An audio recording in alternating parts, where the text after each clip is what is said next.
If you have a second generation Apple Pencil, paired with your iPad, a Shortcuts menu button will appear at the bottom right of your display. Tap to open, then select a shortcut action. Shortcuts are invoked by a double tap on the barrel of your Apple Pencil.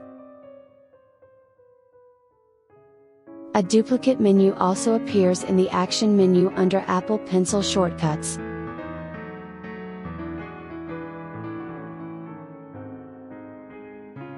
Let's look at each shortcut. The first item is No Action. Select this if you don't want to use any shortcuts. The second item is Palette/Handwriting.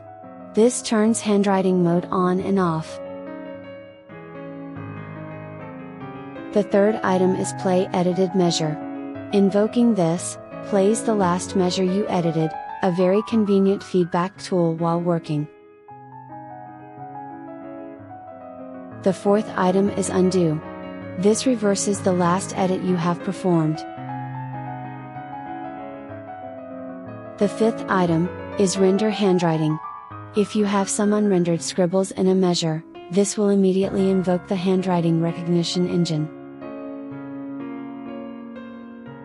The sixth item is Add Measure Space. This immediately adds some fixed space at the end of the last measure you have made changes to. The seventh item is Toggle Note/Rest. Change any selected notes to a rest or to a note.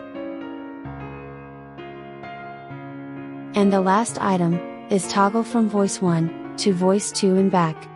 This is the same as manually swithing the voice segment found in the upper left-hand part of the display.